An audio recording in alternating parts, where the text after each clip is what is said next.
The first thing I noticed was that the kitchen floor wasn't wet. It was covered with neatly folded towels, a steaming mug of coffee, and a handwritten note that simply read, "I hoped you'd still come."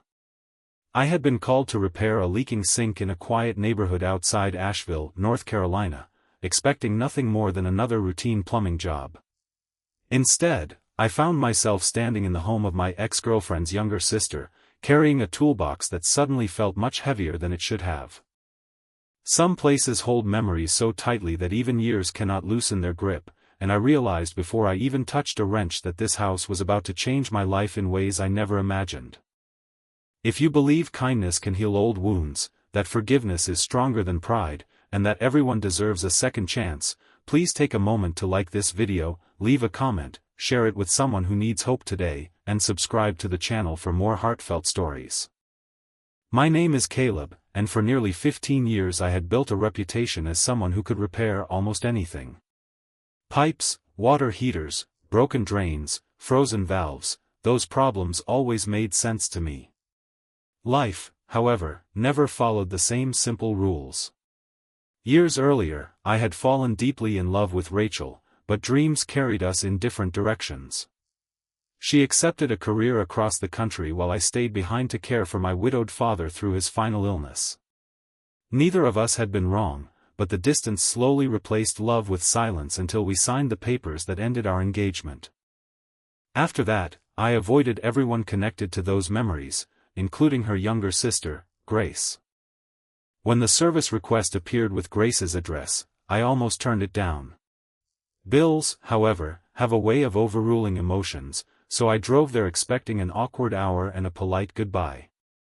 Instead, Grace welcomed me with surprising warmth. She looked older, certainly, but there was also a quiet strength in her face that hadn't been there before. She thanked me for coming with such genuine relief that I sensed the leaking sink wasn't the only reason she had called. The plumbing problem itself was ordinary. A cracked supply line hidden beneath the cabinet had been dripping for weeks. As I worked, I noticed photographs lining the kitchen shelves. There were family pictures from holidays, church gatherings, neighborhood cookouts, and volunteer events. Rachel appeared in only a few older photographs, while newer ones showed Grace beside elderly neighbors, children from community food drives, and families rebuilding homes after storms. It was clear she had dedicated her life to serving others. While tightening the new fittings, I learned that Grace had spent the last several years caring for their mother after a difficult illness.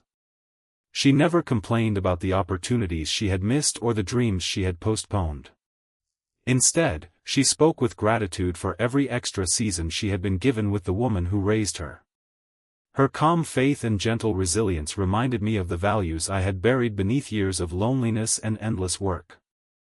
Before I packed my tools, Grace quietly handed me an old envelope that had remained sealed for years.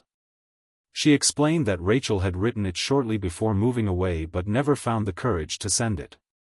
Inside, I discovered words that dissolved every assumption I had carried. Rachel had never stopped respecting my decision to stay with my father. She admitted she had confused sacrifice with rejection and believed I deserved someone who understood my heart better than she had at the time. The letter wasn't asking for another chance. It was offering peace. I sat in silence for several minutes, feeling years of regret slowly give way to understanding. Grace finally admitted why she had hoped I would accept the repair request. She believed neither of us deserved to keep carrying the weight of misunderstandings forever. She wasn't trying to reunite anyone. She simply wanted two good people to stop blaming themselves for a story that had ended because life demanded impossible choices. That afternoon became the beginning of something entirely unexpected. Grace invited me to help with a weekend community renovation project where volunteers repaired homes for elderly residents across western North Carolina. I agreed, thinking it would be only one Saturday. One Saturday became another, and before long I found myself laughing with people who valued service more than success. I rediscovered purpose not through romance, but through compassion. Grace and I became close friends first, built on honesty instead of unfinished expectations. Months later, that friendship quietly blossomed into a love neither of us had been searching for. It wasn't born from replacing the past. It grew because we had both learned how healing begins when people choose grace over bitterness. Years later, after we married in the small white church where Grace had volunteered for so long, I often smiled whenever a kitchen tap dripped or a pipe rattled. The simplest repair call had become the doorway to an entirely different future. I had arrived believing I was there to fix a sink. The truth was that someone had patiently been waiting to help repair a heart that had been leaking hope for far too long. Before this story comes to its close, I'd love to hear from you. Please leave a comment and tell us about a moment when forgiveness, kindness, or an unexpected second chance changed your life. Your story may encourage someone reading the comments today who desperately needs hope. And if this journey touched your heart, reminded you that healing is possible, or encouraged you to believe that life's greatest blessings sometimes arrive in the most ordinary moments, please support the video by liking it, sharing it with someone you care about, subscribing to the channel, and joining this community of hope. Sometimes we believe we're showing up to repair something broken for someone else, only to discover that God has quietly prepared someone to restore the broken places within us. That is the kind of miracle that doesn't make headlines, but it changes an entire life forever.